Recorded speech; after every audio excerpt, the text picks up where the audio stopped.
Bonjour et bienvenue sur comicstories.fr pour le 328e épisode de notre podcast, 328e épisode et dernier épisode de la 10e saison de Comic Stories, nous vous l'avions dit la dernière fois, ça y est, c'est aujourd'hui, on se prépare l'année prochaine à attaquer la deuxième décennie à partir de septembre.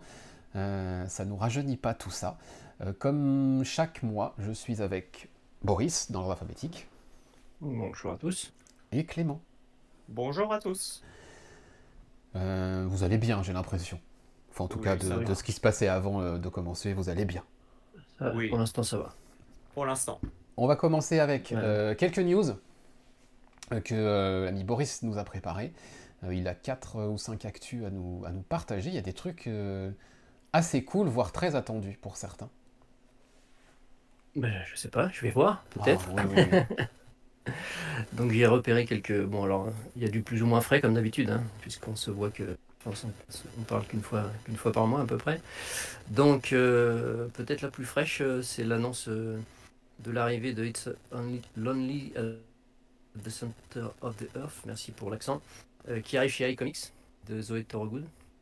Alors, elle arrive déjà chez l'éditeur avec Rain, adapté de Joe Hill, ce mois-ci, je crois. Enfin, je sais plus si c'est fin août ou début septembre. Je sais plus. Enfin là, bientôt, on va dire. Ce sera plus simple. Et donc, elle a fait elle avait commencé un travail un petit peu introspectif sur son métier d'artiste, sur sa vie, etc. C'est un TP qui était sorti en VO il y a un certain temps, que j'ai acquis et qui est allé dans ma maison à lire. Et donc je ne l'ai pas encore lu, mais ça devrait pas tarder. Et donc c'est annoncé pour 2024 chez iComics, qui mise sur cette autrice que moi j'aime plutôt. J'avais lu et découvert Billy Scott en VO l'année dernière, je crois que c'était. Et c'est sorti ensuite chez Bubble en VF, et j'ai beaucoup aimé cette histoire. Rain, je l'avais débuté en VO et j'avais bien aimé aussi, donc je vais le reprendre en VF. Et donc là, c'est annoncé pour 2024 parmi une toute petite poignée d'indés, a priori, chez iComics. Si j'ai bien compris ce qui est expliqué, il y aura 3 indés sur l'année. Donc c'est quand même pas beaucoup par rapport à ce qu'il faisait avant, mais on a bien compris et puis un peu les libertés qu'on leur octroie avec le peu de succès de certains titres fait qu'ils réduisent la voilure fortement. Ouais. Donc je tâcherai de le lire avant sa sortie en VF, puis j'en parlerai un petit peu, comme ça donnera un peu une idée de ce que ça vaut. Ensuite, moi ce que j'aime, c'est Les Monstres, donc qui avait obtenu le prix à Angoulême Oui. lors de sa sortie VF. Donc ça, c'est attendu. Ça c'est attendu, effectivement. Alors c'est annoncé pour 2024 chez Fantagraphics, début 2024, et c'était chez Monsieur Toussaint Louverture qui avait publié le premier tome, qui lui il espère pouvoir le sortir à la fin de l'année 2024. Donc ça aussi c'est dans ma palle. C'est toujours pas lu, donc il va falloir quand même qu'un jour que je m'y mette. C'est assez particulier quand même, je crois que tu l'avais lu, Mathieu. Je l'ai feuilleté seulement. Je j'ai jamais eu le courage d'abord de le soulever, parce que c'est quand même... voilà. Et puis non, j'ai jamais sauté le pas encore. Pourtant, je sais que les avis sont unanimes. Ouais, donc il va falloir que là aussi, parmi les 250 livres que j'ai à lire, je le fasse remonter pour pouvoir en parler un peu. Ensuite, on passe à la VO. Il y a quelques annonces de séries. Alors, celle qui me tient particulièrement à cœur, mais que je n'arrive toujours pas à précommander sur mon fournisseur Arconia, parce que je le trouve pas, donc il va falloir que je vois s'ils l'ont pas encore mis en ligne ou s'il y a un souci. C'est Faceless and the Family de Matt Lesniewski, dont j'ai déjà parlé plusieurs fois sur le site avec Static, Freak. Il y en a un troisième dont j'ai oublié le nom, c'est pas grave. Enfin, c'est un artiste que j'apprécie énormément, qui qui avait publié ce titre sur Kickstarter, qui avait été un succès, et qui là sort sous forme de 4 singles à partir d'octobre chez Onipress. Alors est-ce que c'est parce que c'est chez Onipress que pour l'instant on voit pas trop la couleur, parce que je crois que c'est pas un éditeur qui a beaucoup de facilité. Donc je sais pas, j'espère que je vais arriver à le choper, mais si vous avez suivi un peu, vous voyez un peu le type de dessin proposé, c'est particulier, mais enfin moi j'adore. Donc voilà, à découvrir. Si vous connaissez pas, je pense que ça va être quelque chose. Ensuite, Zach Kaplan, dont on a déjà aussi parlé, hein, avec Breakout, avec Mindset, qui devait arriver chez Comics Initiative, mais je pense que ça a été retardé un peu, ça sera peut-être que pour 2024. Voilà, un auteur indé qui est plutôt bon en général, hein. Et là qui revient avec Beyond Real. C'est une mini-série, encore une fois, qui va faire intervenir différents artistes. Alors c'est toujours basé un peu sur la science-fiction. Je crois que là c'est encore avec les IA.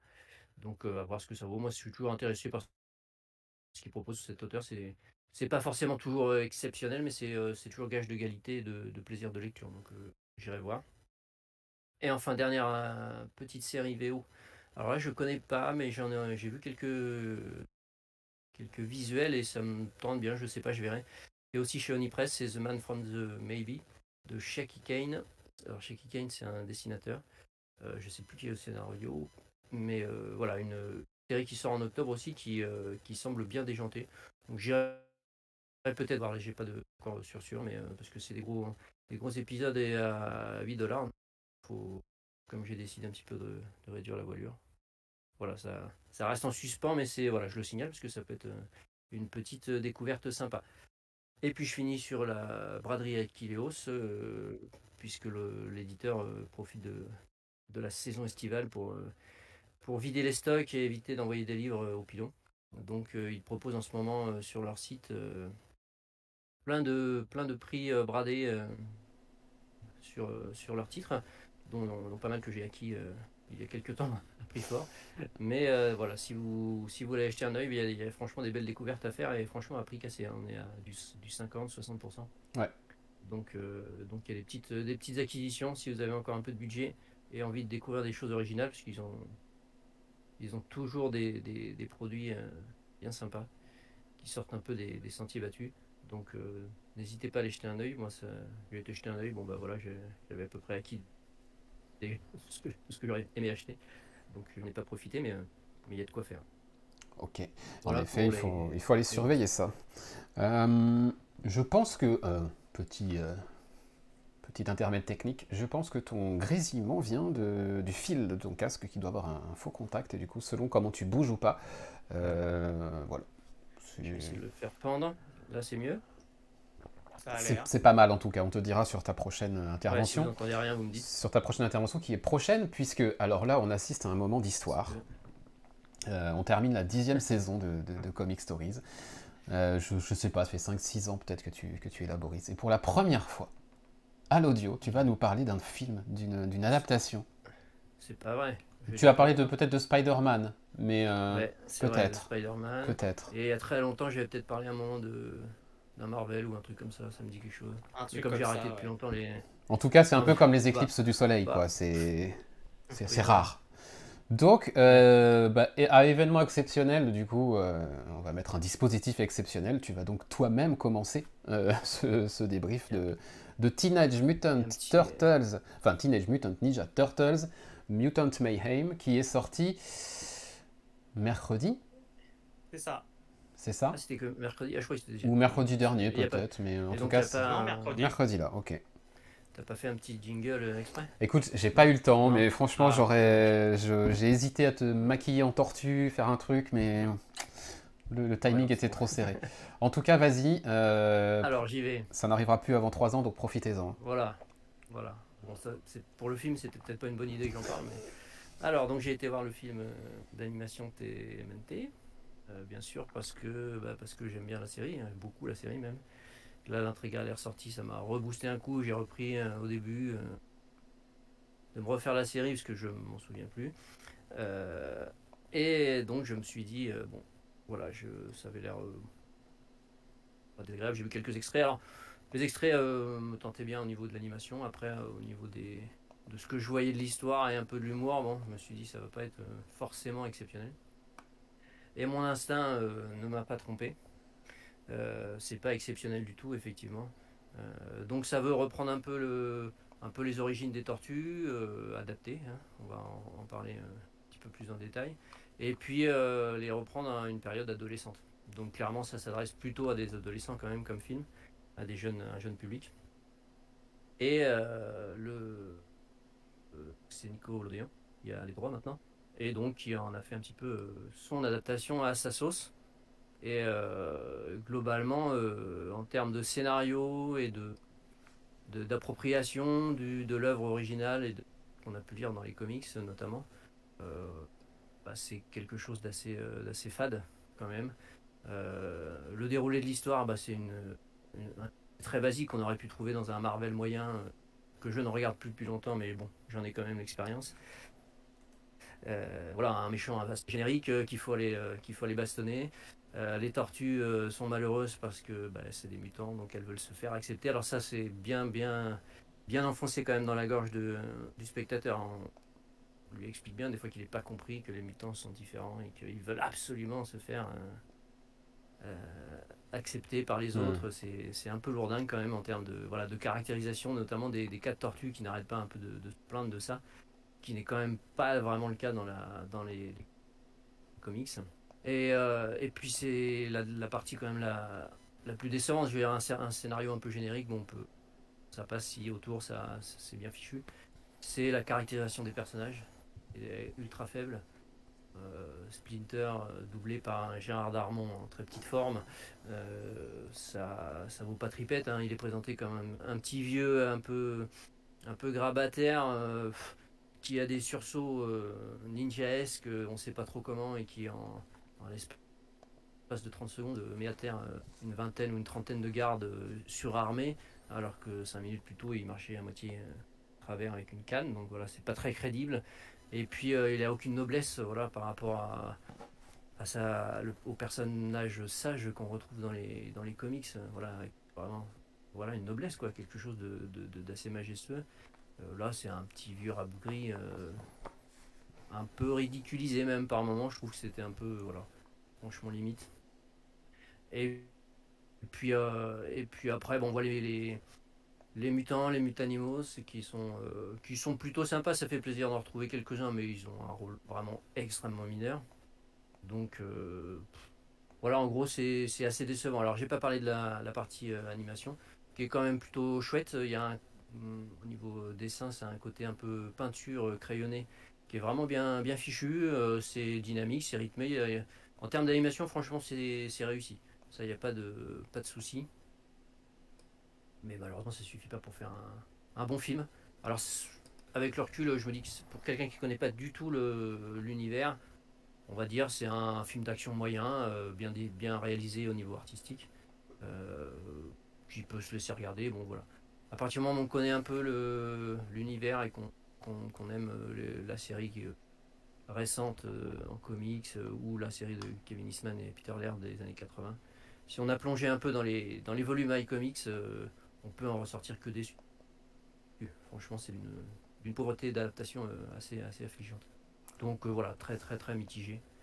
Donc il y a au moins un deuxième film de prévu, hein, puisqu'il y a une scène à la fin qui annonce la couleur, qui justement permettrait peut-être de retomber un peu sur nos pieds au niveau de la mythologie si riche de l'univers. Mais je ne sais même pas si j'aurais envie d'aller jeter un oeil pour voir s'ils ont réussi à quelque chose. Là, c'est extrêmement basique. C'est vraiment décevant.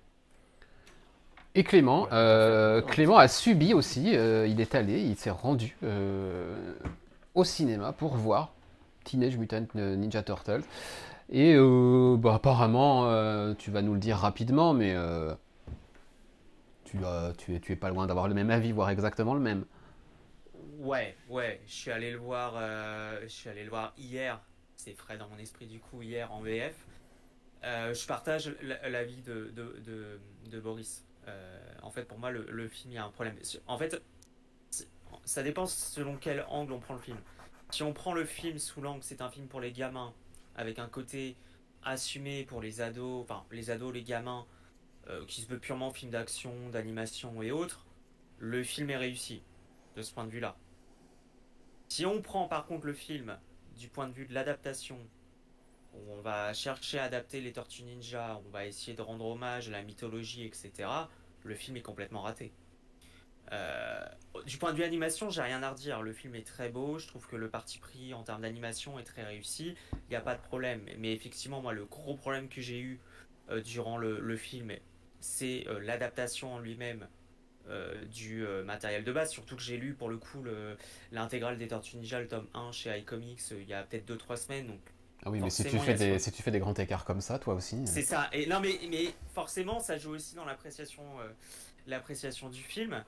Et donc, partant de ce matériel de base, bon, bah, c'est compliqué. Et effectivement, pour moi, le gros point noir du film, alors, outre le scénario, parce qu'effectivement, le scénario est archi classique, il n'y a aucun enjeu.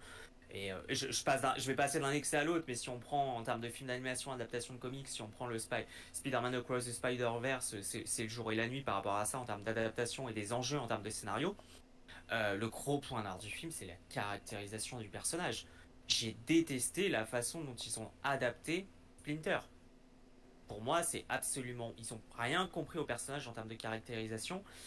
Outre la VF qui est, je pense... alors, je n'ai pas vu le film en VO, mais je pense que la VF est un désastre parce que la VF de Darmon, c'est quand même très mauvais. Faire passer Splinter pour un vieux schnock aigri qui déteste les humains, etc. Moi, je trouve qu'ils n'ont rien compris au personnage et que ça enlève tout l'intérêt de Splinter par rapport à ça. Outre aussi le fait que la mythologie des Tortues Ninja est complètement... il passe complètement à côté, en fait. Complètement à côté. Sur l'aspect Japon, potentiellement réincarnation, etc.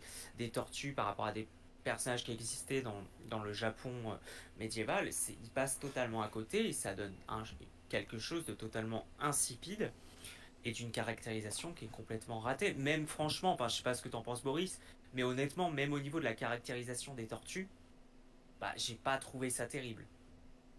À part, par exemple... Il n'y a pas grand chose quoi. Hein. Non, il n'y a pas grand chose. Et ils se comportent comme des ados un peu caricaturaux, mais ouais. on trouve des traits, on va dire, de l'ado actuel. Voilà. Même les traits les distinctifs entre les tortues, bah, j'ai trouvé que c'était raté. Enfin, à part nous faire comprendre un peu que Raphaël, par exemple, a une tendance à être un peu plus gros bourrin, bon, même ça c'est raté. Le côté Donatello, alors je me trompe toujours entre le Michelangelo et Donatello, je sais pas pourquoi, mais sur le côté intello l'un et l'autre raté. Le côté Leonardo qui a une tendance à être leader, un peu plus le boss, grand frère, bah là c'est pas très réussi. Et le must, comme je le disais, c'est Splinter. Donc gros problème au niveau de la caractérisation et sur le parti pris. Même on parlait en off, mais moi j'ai beaucoup de mal avec le parti pris qu'ils ont choisi sur la fin du scénario, sur l'espèce de statu quo qu'ils instaurent à la fin. J'ai beaucoup de mal. Je vois pas trop où ça peut aller en plus. Parce que moi non plus. Et puis je trouve que déjà, et en plus de ça, je trouve que justement le fait d'avoir choisi ça, ça enlève toute la teneur et tout l'intérêt aux Tortues Ninja sur le fait, en fait, l'acceptation, la tolérance, le fait qu'ils ont peur de pas être acceptés en tant que tortues par les êtres humains et tout ça. Et le parti pris, je ne veux pas spoiler, mais le parti pris qu'ils ont adopté pour la fin, je trouve que du coup, ça enlève totalement l'enjeu par rapport à ça. Et donc, oui. Ouais, mais je pense que c'était ça leur truc, c'était voilà, parler de la tolérance, l'acceptation des autres, etc. Mais c'est fait avec de tels gros sabots et tellement mal fait. C'est ça, c'est un côté tellement gros forceur et pas du tout subtil. Voilà, et puis encore une fois, alors oui, il y a un parti pris, c'est sans doute fait pour les gamins, mais pour moi, c'est raté. C'est raté. Et alors, je crois qu'effectivement, forcément, le film appelle une suite, mais il me semble avoir lu que ça va surtout induire une série. Et je pense que du coup, s'il y a une série télé, effectivement, je pense que la série, ça va être vraiment du teenage. Alors d'ailleurs, je suis allé vérifier parce que ça me perturbait comme conducteur.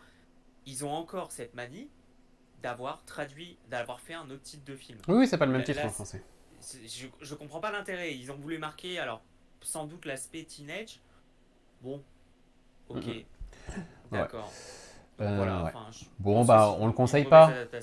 Non, voilà, non, clairement pas. On va donc conclure, on conseille pas. Guigos est content, vous l'avez conforté dans son choix de ne pas aller le voir. Si on peut rendre service. J'ai eu l'impression de perdre mon temps pendant 1h30. Franchement, j'ai pas... Non mais quelqu'un qui connaît pas du tout les tortues, oui, qui aime bien les Marvel moyens, il aimera.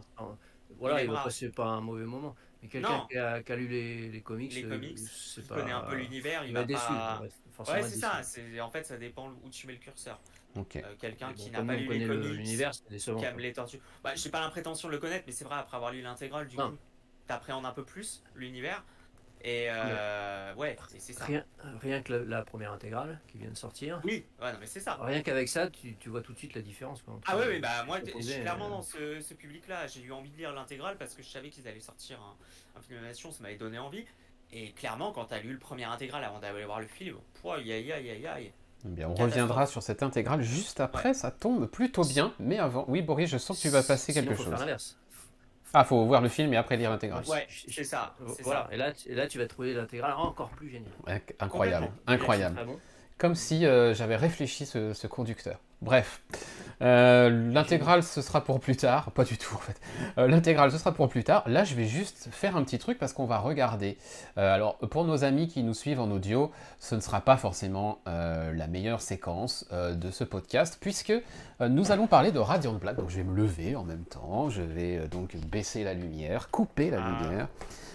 Puisque Radiant Black numéro 24 est sorti, je vous en avais dit 2 mots sur ma chaîne Twitch, je crois. Je ne sais pas si j'en avais dit 2 mots dans l'épisode 327. Il y a plusieurs choses à dire sur Radiant Black, donc on va le faire en regardant complètement dans le noir ce numéro Blacklight, c'est-à-dire un numéro à regarder avec une lampe UV, c'est-à-dire comme ça. Voilà, donc on va regarder ça ensemble et en même temps je vais vous en parler parce que ce numéro il introduit des choses alors, assez importantes, c'est assez fou hein, les effets de couleur, je vais essayer de trouver, voilà j'ai trouvé le bon ordre. C'est assez fou visuellement, effectivement. Donc le numéro 24 tout comme le numéro 10 est sorti en 2 versions, la version comment dire classique et la version Blacklight, donc vous êtes en train de regarder avec moi.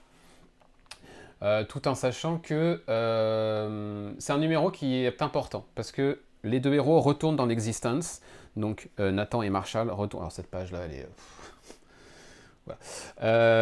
Ils retournent dans l'existence parce qu'il y a des problèmes à régler, notamment avec le costume et avec le radiant, qui ne fonctionnent pas comme ils devraient fonctionner en tout cas. Et du coup, ils retournent pour avoir des réponses, et les secrets vont un peu être révélés. Et surtout, c'est un numéro charnière dans la série, au même titre que l'était le numéro 4, au même titre que l'était le numéro 10, parce que ça va nous lancer quelque chose d'important pour la suite, puisque la série va prendre à partir du numéro 25, on se fait plaisir hein, visuellement, hein. À partir du numéro 25, on va prendre une nouvelle direction.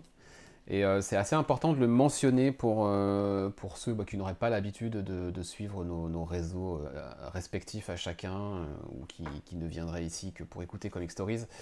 À partir du numéro 25, on a quelque chose d'important, parce qu'en fait, le numéro 24, alors je vais spoiler, mais maintenant dans l'actu, tout a été déjà bien spoilé. Regardez-moi ça comme c'est beau. Voilà comment se termine le numéro. Alors il se termine sur une page qui, pour le coup, n'est pas en Blacklight, où on demande, avec ce petit QR code, de faire un choix. C'est-à-dire que le costume du Radiant n'est pas stable, il va falloir choisir qui portera le costume. Nathan ou Marshall. Ça fait 25 et 24 épisodes qu'on suit les 2 personnages, on s'est forcément attaché à l'un ou à l'autre, voire aux 2, et on nous demande, Kylie Gins nous demande de faire un choix, via ce QR code. Sauf qu'en attendant que ce choix soit validé, je vais remettre la lumière, en attendant que ce choix soit validé, forcément, il faut le temps que les votes remontent, les numéros, vous le savez, sont préparés à l'avance, et puis il y a un petit événement qui s'appelle Catalystoire qui va démarrer dans le numéro 25 ou 26, je ne sais plus. Désormais, on va suivre l'histoire selon 2 timelines parallèles. Si vous achetez la couverture A du numéro 25 de Radiant Black et des numéros suivants, vous suivrez une timeline dans laquelle, je crois, c'est Marshall qui porte le costume.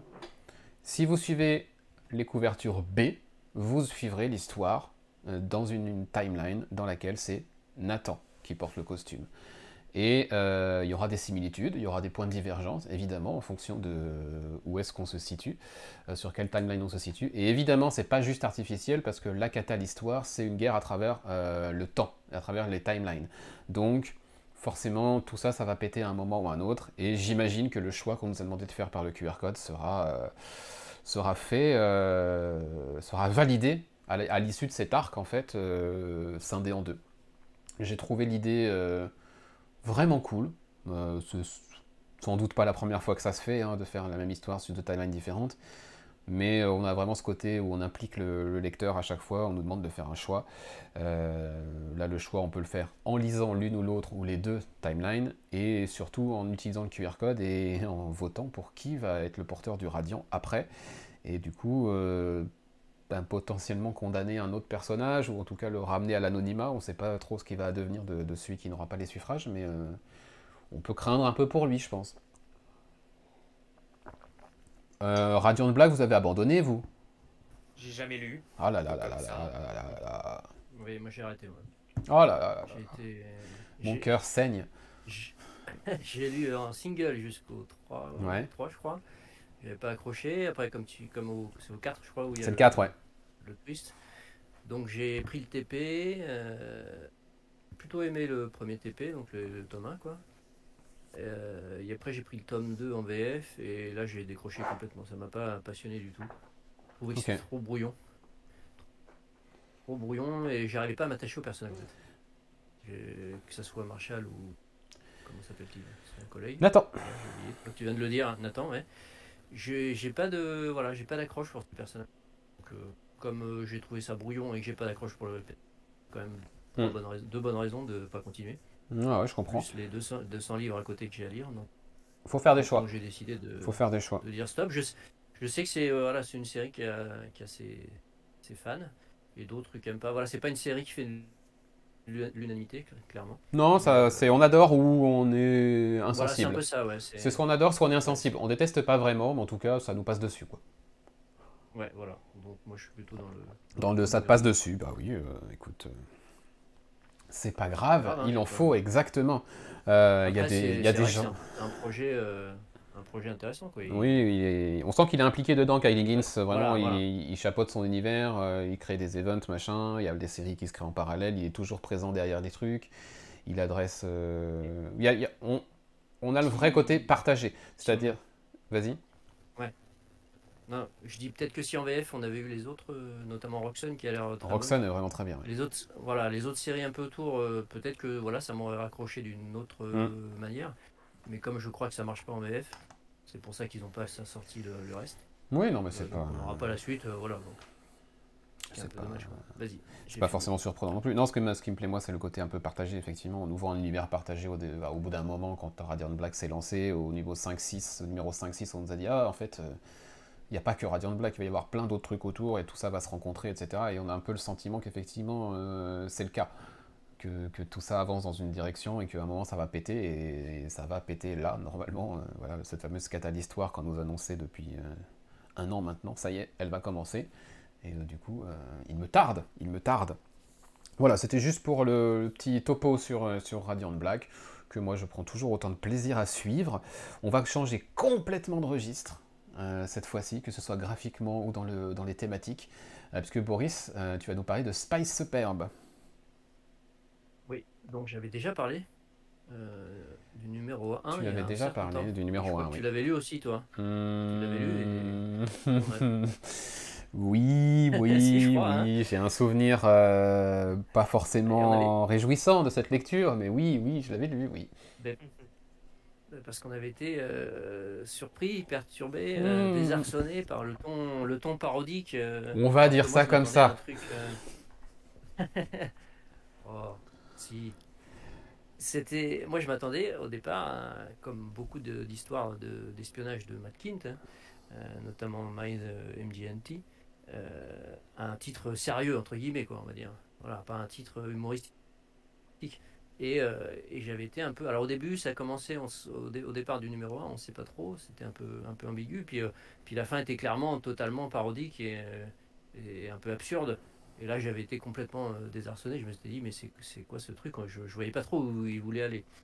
Donc, comme c'était en 3, j'ai quand même acquis les 3. Et là, j'ai tout relu la semaine dernière, sachant voilà, maintenant quel était le parti pris initial. Et ça a un peu quand même modifié mon opinion. Alors, l'idée, c'est que le meilleur des espions serait celui qui ne sait pas qu'il est un espion. Et donc, qui se comporte...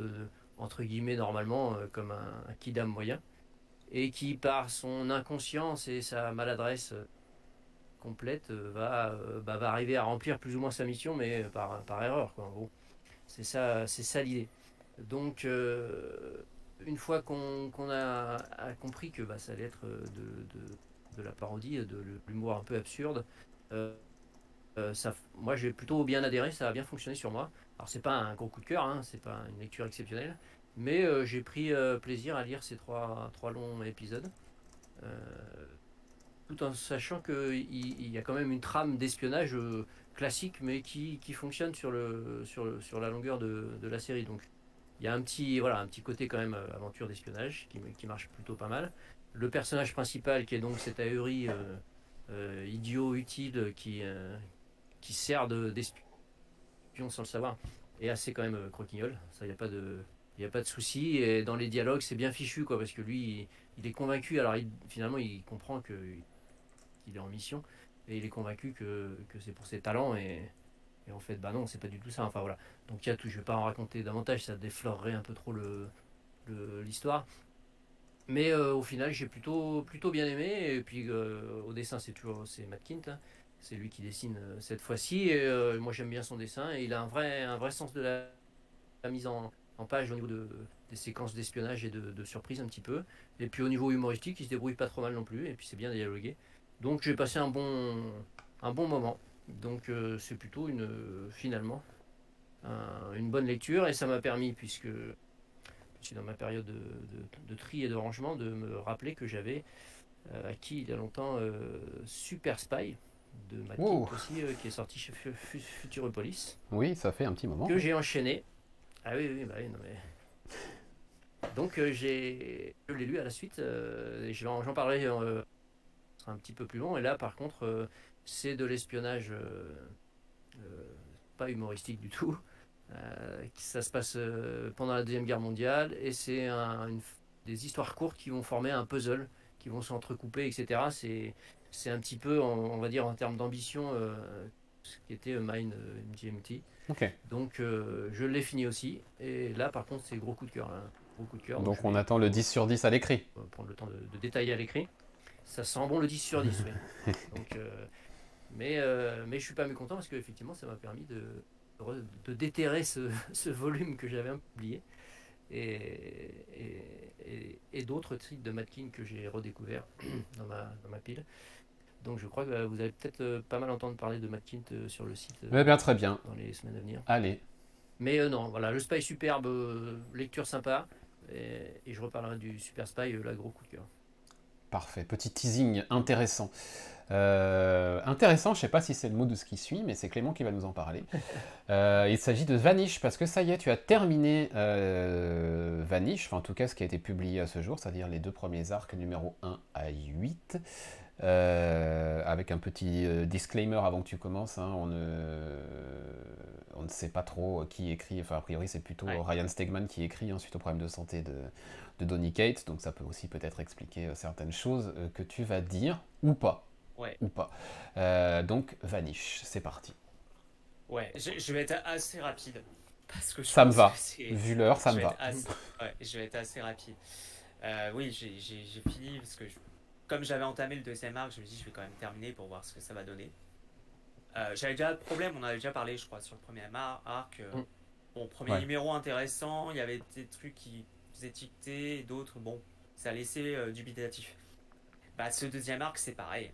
C'est qu'en fait, alors clairement ça a été annoncé, c'est un côté je crois hommage aux séries des années 90 chez Image côté super-héroïque.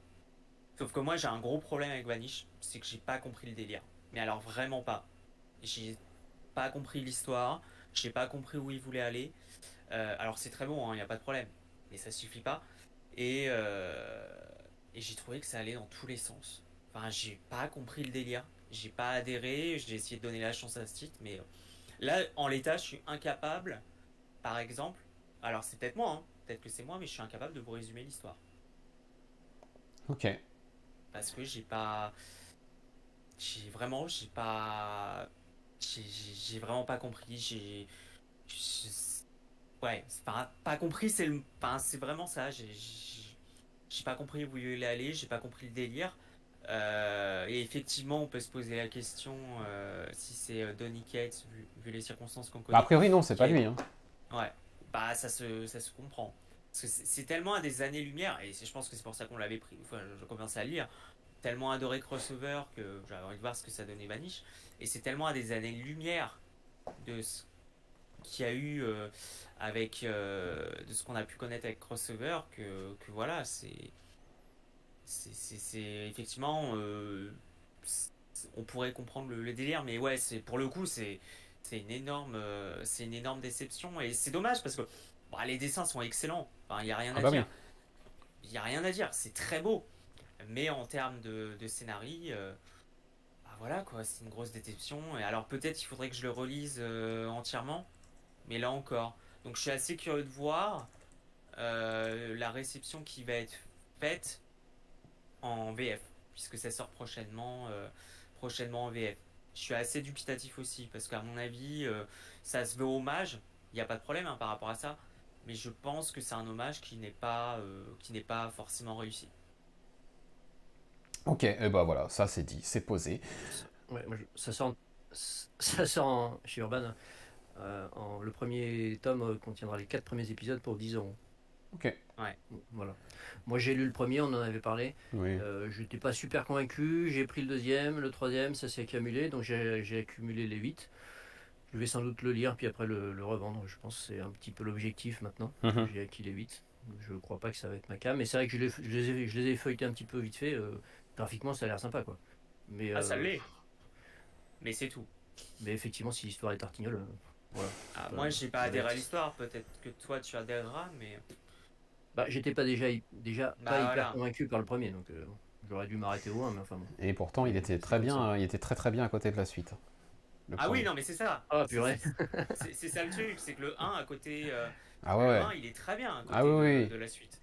Le 1 a vraiment été... le 1 vraiment... exceptionnel. Ouais, il y a un gap, quoi. Il y a un gap entre le 1 et la suite. Et moi, le 1 m'avait plu. J'avais vu pas mal de potentiel dans les personnages, dans certains trucs. Ça avait l'air d'être un univers que Donny Cates connaissait et maîtrisait parfaitement. Et c'était, il y avait plein de couches voilà, qu'il allait explorer un peu comme un millefeuille. Et ça avait l'air vraiment cool. Et à partir du numéro 2... ça a commencé à décliner, et puis bah, au 3 ou 4, j'ai arrêté, parce que voilà. Je sais pas quand est-ce qu'ont commencé les problèmes, et à partir de quand il a passé la main, plus ou moins à Stegman pour écrire, mais bon. Bah, vous me conseillez plutôt de le vendre. Ah bah tu les as. Tu les as, tu peux toujours te faire un avis, mais voilà. À mon avis, moi c'est pareil, il faut que je les revende aussi. Tu seras tenté de les revendre. Et maintenant, voilà, entre ça et autre chose, ça dépend quelle est l'autre chose, quoi. Non, mais c'est vraiment... n'en fais pas une priorité, peut-être. C'est vraiment typiquement le type de série déclin, mais au fur et à mesure. Moi, je me suis dit, je vais laisser sa chance au deuxième arc. Peut-être qu'il va avoir une surprise, on va comprendre pourquoi ce délire-là, et en fait, non. Ouais. Ouais, bon. Allez, je vais enchaîner avec Swan Songs. Swan Songs de Maxwell Prince, William Maxwell Prince, Monsieur Ice Cream Man, Monsieur AA, Monsieur Hard Brut. C'est déjà quand même pas mal tout ça. Et il est avec Martin Simmons pour ce premier numéro, et seulement pour ce premier numéro, puisqu'après, ça va être la valse des artistes. Le deuxième numéro est dessiné par Caspar Wijngaard. Et je crois que j'ai réussi à bien le prononcer, je suis incroyablement fier. Swan Song, c'est quoi ? C'est le chant du cygne. C'est comme ça, hein, c'est le titre. Et tout comme dans Ice Cream Man, on nous parle d'un Ice Cream Man qui apparaît régulièrement à gauche et à droite dans les histoires. Tout comme AA nous parlait de clown, et Swan Songs, c'est le chant du cygne, décliné sous forme d'anthologie. C'est ce petit moment flamboyant avant la fin. Et quoi de mieux pour commencer que la fin du monde dessinée par Martin Simmons ? Je me demande. Ça se passe dans un univers où la fin du monde est imminente, ça va être dans quelques minutes, fin du monde nucléaire, a priori. Une maman et son fils sont dans une chambre d'hôpital. Son fils est en train de lui lire un numéro de son magazine préféré, le magazine Better Garden Magazine. Et il se trouve qu'il en reste un qui vient de sortir, qui est sorti juste il y a quelques jours. Et le monde va s'arrêter. La mère de ce gamin-là n'est même pas sûre de tenir les dernières minutes qui restent jusqu'à la fin du monde. Et donc du coup, il se lance comme mission, il se met en tête d'aller chercher, d'affronter le monde. Et Dieu, quand on dit affronter le monde, on est vraiment dans affronter le monde, parce que l'humain juste à quelques minutes de l'apocalypse. Je vous laisse imaginer à quoi ça peut ressembler. Il va affronter tout ça, le monde extérieur, et il va aller lui chercher son putain de dernier numéro de magazine pour lui lire avant qu'elle ne meure et avant que le monde ne s'effondre, tout simplement. C'est plutôt brillant, c'est plutôt très bien raconté, c'est rythmé, dynamique, touchant. Les dessins de Martin Simmons, moi ça m'a... je me suis pris une claque. C'est un coup de cœur, hein, clairement. Swan Songs numéro 1, pour moi, c'est un coup de cœur. Le numéro 2 nous racontera la fin d'un mariage, donc dessiné par Caspar Wijngaard. Donc on aura à chaque fois la fin de quelque chose. Et vraiment, moi, ce numéro 1 sur la fin du monde, assez incroyable. Et on est encore une fois parti sur peut-être quelque chose d'assez grand de la part de Maxwell Prince. Et je pense que tu as... que tu n'as pas lu encore Swan Songs, Boris. Je pensais que tu l'avais lu. Mais je vois dans le chat que non, parce qu'il fait partie de ce fameux colis qui ne t'est encore pas arrivé. Le deuxième colis qui s'est arrêté au dépôt Chronopost DPD. Et ils se sont dit non. Ils ont jugé bon de le renvoyer. Non, ouais, ils savent pas, on est allé trop vite. Voilà, non, ça c'est pas possible. Mais personne ne sait pourquoi ça n'arrive pas jusqu'à chez moi. Ils n'ont pas de motif à me fournir. Ça fait 2 fois de suite, ça commence à m'agacer un petit peu. Donc là, il est en Belgique, mon colis. Très bien. Avec que des bonnes lectures dedans. Bah ouais, dont ce Swan Songs 1 que du coup je t'ai bien teasé. Et écoute, tu le découvriras prochainement. J'espère. Et je vous encourage à aller jeter un œil à Swan Songs. Parce que, en tout cas, ce premier numéro, je sais pas trop ce que ça donnera par la suite. Parce que comme c'est anthologique, chaque histoire va être différente. Donc, en tout cas, il ne pouvait pas mieux démarrer qu'avec ce numéro 1. Clairement. Allez Clément, on en a fait un teasing tout à l'heure, je vais la dégainer. Voici qu'il est temps de parler de cette fameuse intégrale de TMNT, tome 1, qui vient juste de sortir, il y a quelques semaines maintenant, chez iComics, et qui est toujours, contrairement à ce que certaines infos voudraient nous dire, qui est toujours disponible en librairie. Oui. Je laisse admirer là parce que je peux pas. Enfin, la cover. Vas-y, je vais faire des petits mouvements à la caméra. Cover, oh là là. Est-ce qu'on peut parler de cette cover? Parce que voilà, honnêtement, très belle. J'ai hésité à le prendre sur le moment, mais quand tu vois cette cover là, c'est quand même très difficile de pas résister. Juste pour le contenu, il y a 17 chapitres, l'intégralité de la première année de la série IW, plus les numéros annexes, pour 39,95 €, je crois. Je vous le fais à 40. Et puis voilà. C'est 400 pages, je crois. C'est ça, 400 et quelques pages, 17 épisodes pour une quarantaine d'euros. Format souple, semi-souple avec la couverture Integra. Et c'est un coup de cœur unanime, non? Oui. Non, mais c'est génial. Je pense que j'ai dévoré l'intégrale en essayant de prendre mon temps en 3 jours. Donc c'est Hitzman. Et alors au dessin, je sais jamais, j'ai un trou de mémoire. Ils sont plusieurs et ce sont... Ils sont plusieurs. D'accord. Pour l'essentiel, ouais. Oui, c'est un coup de cœur. Alors moi, les Tortues Ninja, c'est la première fois que je les lis en comics. J'avais connu, comme beaucoup, les Tortues Ninja avec les séries animées de mon enfance. Alors j'avais dû voir des épisodes de la série des années 80 et celles qu'il y avait eu dans les années 2000. Pardon. Donc j'avais quelques restants, mais voilà, sans plus. Et donc là, ça a été pour moi la redécouverte des Tortues. Et quelle redécouverte!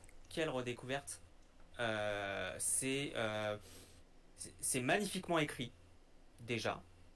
Alors, j'ai pas lu, moi, je connais pas les classiques, mais je pense qu'ils ont quand même j'imagine qu'ils ont modernisé les origines et que ça doit, par rapport aux origines classiques, ça doit fonctionner plutôt bien, mais ça marche super bien.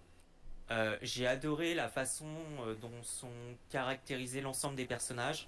On parlait tout à l'heure par exemple, de Splinter, de l'absence de caractérisation, la mauvaise caractérisation de Splinter dans le film d'animation. Là, j'ai adoré la façon dont est traité Splinter. Ça donne une dimension, je trouve, au personnage qui est tout à fait intéressante. Sans compter également, du coup, les origines des tortues qui sont vraiment intéressantes. À la fois, toujours cet aspect mutant, expérience scientifique, mais également sur l'aspect, un peu de spoiler, sur l'aspect que ce serait de la réincarnation en fait. Et j'ai trouvé ça tout à fait intéressant, même brillant. Et voilà, on retrouve les aspects... D'accord, l'aspect réincarnation est nouveau, parce que je vois en même temps le chat. Donc vraiment, pour moi, le gros point fort, c'est l'aspect réincarnation. Je trouve que ça donne une dimension supplémentaire aux tortues et ça donne totalement quelque chose d'intéressant, et notamment aussi par rapport à l'opposition entre Shredder et Splinter, qui vient là aussi donner quelque chose. Enfin, ça donne vraiment une dimension tout autre en fait aux tortues, et c'est ce que j'ai vraiment aimé. Alors je dirais peut-être le petit point négatif, mais on en a déjà parlé en off je crois, c'est peut-être les dessins. Je les trouve inégaux, et pour le coup, alors c'est pas que ça se regarde pas, mais je suis assez curieux de voir ce que ça va donner sur d'autres dessinateurs, parce que c'est vrai que les dessins sont peut-être le point faible de ces premiers numéros. Euh, mais hormis ça, franchement, j'ai rien à redire, quoi. C'est une redécouverte des tortues, et c'est vraiment géniaux, et on s'attache aux tortues de la façon dont ils sont caractérisés. J'ai beaucoup aimé ces numéros où on parlait de l'histoire principale et des différents one-shots qui s'attardent sur les différents toutes les tortues. Bah, j'ai trouvé ça. Enfin, c'est génial, quoi. C'est vraiment génial. Et rien à redire, quoi. Rien à redire, c'est un vrai coup de cœur. Et j'ai hâte, du coup, que le tome 2 sorte. Parce que là, ça va être une série. Je lis pas beaucoup d'intégrales en VF, mais je pense que ça, les Tortues Ninja, ça va être un indispensable. Alors, sans te court-circuiter, Boris, la synthèse de ta review, elle va vraiment dans ce sens-là, hein, une histoire super ficelée, et puis le dessin, par contre, qui est peut-être le point un peu plus faible, notamment la partie d'Anne Duncan. Ouais. Ouais, alors c'est pas en termes de dessin, c'est pas mauvais, c'est très lisible. Il y a une bonne mise en page, je trouve quand même. Oui, C'est bien complètement. dynamique, c'est bien dynamique. Après, le trait de l'artiste, c'est pas, ça manque d'une vraie patte, quoi. C'est d'une C'est vraie ça. originalité on reste pas en arrêt devant des pages, quoi. Voilà. Ouais, Contrairement à complètement. d'autres dessinateurs où on se dit, waouh, la page super bien composée, c'est super joli, ça tape, quoi. Là, c'est efficace, on va dire. Hmm. Voilà. Ouais. Avec ce que ça veut dire, c'est-à-dire que c'est pas super beau. Mais bon, alors moi, c'est une relecture pour moi, hein. J'ai déjà lu toute la série jusqu'à l'épisode 100, donc le tome 19 en cartonné. Donc évidemment, je connais la suite, je sais comment ça va se développer. Je sais évidemment que l'univers n'en est qu'à son début et que ça va être, voilà, et tout est posé, tout est construit petit à petit. Alors il y aura un petit creux. C'était le tome 1 qui était sorti en cartonné. C'est sans doute aussi pour ça que la série n'a pas du tout marché au départ. C'est l'équivalent du tome 5, donc ça sera dans la deuxième intégrale, je crois. Il y a voilà, un petit arc un peu plus faible et en termes de dessin. Là, par contre, c'est pas très, très, très, très joli. Mais après, on aura Santoluco, Sophie Campbell, et puis après Dave Watcher, etc. Euh, Vraiment des très bons dessinateurs. Donc en termes de dessin, faut pas s'inquiéter, ça va monter à part sur un arc où ça baisse, mais sinon le reste c'est que au-dessus, on va dire. Et puis bah c'est un univers effectivement où alors le scénariste principal c'est Tom Valls. Je pense que Kevin Eastman est là un peu en superviseur, mais je pense Oui. que c'est Tom Valls quand même qui fait le gros du boulot. Et effectivement, ça va, voilà, il sème petit à petit des intrigues qui vont se développer au fur et à mesure. Alors, je sais qu'il y a des personnes qui ont un peu décroché un moment vers le tome 13, 14, 15, parce que ça, bah justement, ça s'intéresse à des parties de l'univers hors tortue, on va dire, sur les mutanimaux, etc. Mais moi, justement, c'est ça que j'ai beaucoup apprécié après dans la série, c'est que vraiment ça se développe et ça reste, même s'il y a des arcs un peu plus faibles, et quand je dis plus faible, c'est pas mauvais, hein, c'est juste bon, quoi, agréable à lire, mais pas exceptionnel. C'est vraiment quelque chose qui se développe, qui prend une ampleur assez intéressante. Et puis, bah, non, et puis sur l'édition, moi j'avais pas prévu de la reprendre, hein, puis bon, finalement j'ai craqué.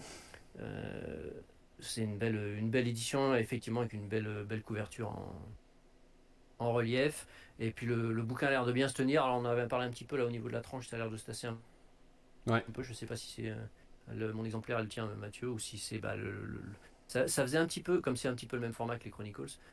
Moi j'ai certains Chronicles qui sont un peu comme ça aussi, qui se tassent un peu au niveau de la tranche. Moi, Voilà. j'ai pas de problème, moi. Mais bon, c'est peut-être. Ouais. Ouais, le dos est un peu Ouais. tassé. Bon, c'est pas. Voilà. Après, il faut, voilà, si vous vous lancez dans l'intégrale là, sachez que ça va ne faire que augmenter, même si dans le tome 2, effectivement, il y a l'arc un peu plus faible, et puis il y aura l'histoire du clan foot qui là est dessinée par Santoluco et qui est vraiment une très très belle histoire, et qui vraiment la développe bien, C'est super cette partie intéressant, d'ailleurs. Japon médiéval, etc. Ouais. Ouais, Là, c'est donc le vraiment le tome, plus intéressant. voilà. Et puis ensuite, il y aura 2 gros arcs. Alors ça doit être le tome, c'était le tome 3, je sais plus. Enfin bon, il y aura vraiment deux gros arcs qui vont arriver, qui seront vraiment excellents. Et voilà, si vous vous lancez, faut pas se dire à un moment s'il y a un tome un petit peu plus faible. Ouais, voilà, je laisse tomber, j'arrête. Non, vraiment, ça va monter, c'est vraiment excellent. Ouais, je suis d'accord. Nous allons peut-être mettre un petit coup d'accélérateur, parce qu'il nous en reste pas mal, il est déjà midi passé. Et on va continuer avec donc Boris, qui va nous parler... Ah. C'est pas Boris, c'est Clément ? Si, c'est Boris. Peu importe, oui, qui va nous parler rapido de Green Arrow numéro 3. Alors, Green Arrow numéro 3, comme c'est toujours Joshua Williamson, donc ça fait plaisir de revoir le personnage. Là, c'est plutôt la Green Arrow Family, on va dire, au sens large. Oui. C'est super sympa de retrouver tous ces personnages, les interactions. C'est une bonne petite histoire de super-héros. C'est super bien dessiné par Sean Izaakse. Ah oui, Sean Izaakse, c'est très très bon. Ouais. Voilà. Maintenant, c'est pas exceptionnel, quoi. Je vais continuer la série, je sais pas si ça va s'arrêter au 6 ou pas, j'ai pas vu d'infos. Non, c'est 12, je crois. C'est 12 maintenant ? Ok. Bon, alors il va falloir quand même que, pour me maintenir comme ça sur 12 épisodes, quand même que ça augmente.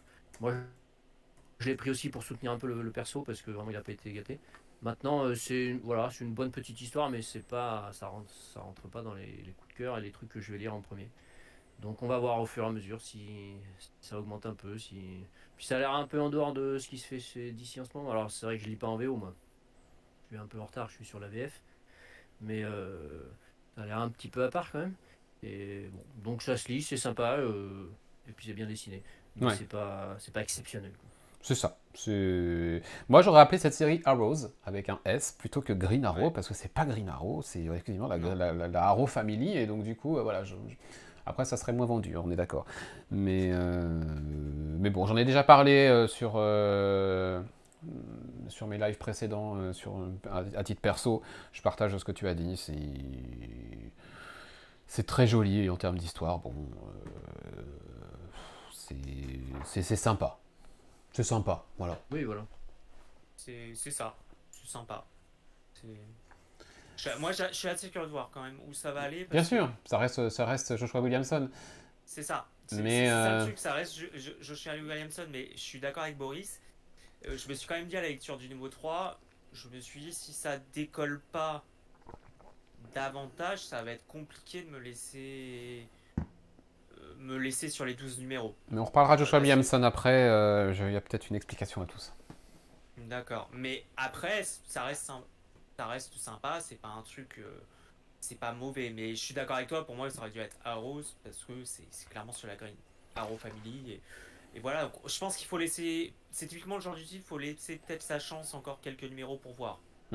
Et c'est vrai que moi c'est pareil, je l'avais fait en soutien parce que Green Arrow avait été quand même assez mal mené, globalement, donc faut voir par la suite. Mais moi j'ai trouvé que le numéro 3 était quand même assez en deçà par rapport aux 2 premiers numéros. Ouais. Ou alors c'est peut-être l'aspect découverte, peut-être, je sais pas. Je sais pas. Voici le numéro qui fait la couverture, qui fait la pochette de cet épisode 328, que nous avons lu tous les trois, qui est un petit peu l'événement pour nous, en tout cas c'est ce qu'on attendait sans doute le plus sur ce mois de juillet en VO. Il s'agit du nouveau Jeff Lemire, vous savez, le Jeff Lemire nouveau, c'est un peu comme le Beaujolais, il y en a un tous les ans et demi, et là ça s'appelle Fish Flies, c'était sorti en Free Comic Book Day. En tout cas, un extrait du numéro 1 était sorti en FCBD il y a quelques semaines, début mai tout simplement. Et le numéro 1 est sorti, il fait une 60aine de pages, il est enfin complet, parce que c'était un peu frustrant, je trouve, ça FCBD. Et on va pouvoir du coup le débriefer, parce qu'il y a quand même des choses à dire sur ce Fish Flies. Je vais juste ouvrir vite fait en disant que c'est pas du tout le coup de cœur que j'espérais. Voilà. Maintenant, on va voir si... c'est bien, c'est bien, hein, ça se lit super vite, super bien, c'est fluide, c'est bien écrit, les dessins sont chouettes. Maintenant, j'en attendais peut-être trop. Je ne sais pas. Boris, toi ? Alors, coup de cœur, je sais pas, mais très très très bonne lecture. Et j'ai vraiment pris beaucoup de plaisir à lire ce premier numéro. J'ai retrouvé un peu l'esprit de ce que j'aimais quand c'est des Jeff Lemire qui dessinent. Alors, je dirais que le côté, alors c'est pas décevant, mais c'est très classique, on va dire, pour du Jeff Lemire dans les thématiques, dans la façon de construire son histoire, etc. Mais j'ai trouvé ça super efficace. Et moi, j'ai bien accroché. Et je pense que la suite, vu la page de fin, le cliffhanger, va nous amener quand même de belles émotions. Et c'est ça aussi que je recherche quand je lis Oui. Jeff Lemire. Et je pense que là, c'était plutôt un premier épisode de mise en place, quoi, pour mettre son histoire en place, les personnages. Et je pense qu'on va aller vers quelque chose de vraiment sympa. Non, moi j'ai beaucoup aimé. Le dessin est quand même toujours aussi joli, aussi classe. Il a lui aussi, un vrai sens de la mise en scène. Notamment sur la séquence avec Franny, la jeune fille dans le bus, là, etc. Oui. Avec des vues de son point de vue et de dos de la personne, il y a vraiment des effets. Il est vraiment bien réussi. Et puis la relation qui naît entre Franny et un autre personnage, petit à petit là. Enfin voilà, c'est toujours des personnages cabossés, quoi. Hein. Et c'est ça que j'aime aussi. Non, moi je sais plus, je crois que j'ai mis 9 ou 9,5 quand j'ai fait ma review. Voilà, donc si ça avait été le gros coup de cœur, ça aurait été un 10. Mais on n'en est pas loin, quoi. Et puis, non, j'ai vraiment bien aimé. Moi, ça a bien fonctionné sur moi et je regrette pas de l'avoir pris en VO, là. Et toi, Clément? Je dirais pas que c'est un gros coup de cœur. Je dirais pas jusque-là. Néanmoins, comme la vie de Boris, j'ai beaucoup aimé. Agréable lecture. J'ai retrouvé en fait ce que j'aime chez Lemire.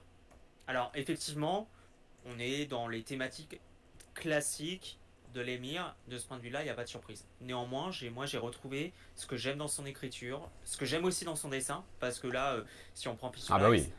je veux dire, s'il n'y a pas un auteur où sa patte est reconnaissable à des kilomètres, c'est Lemire. Je veux dire, son style est reconnaissable à des kilomètres, quoi. C'est vraiment du pur Lemire du point de vue graphique. Et aussi, pour le coup, du point de vue de l'écriture. Parce que, en termes d'écriture, c'est vraiment typiquement du Lemire. Et, j'ai beaucoup aimé. Effectivement, on retrouve encore des personnages cabossés. Alors, c'est pas une dimension intimiste ultra prononcée, mais quand même, du point de vue émotionnel, c'est très présent. Je crois qu'il y a un peu une dimension, mais je crois que ça a été annoncé comme ça, un peu une dimension horrifique, semble s'entrevoir, et c'est très réussi. Le découpage est dynamique. Non, c'est réussi.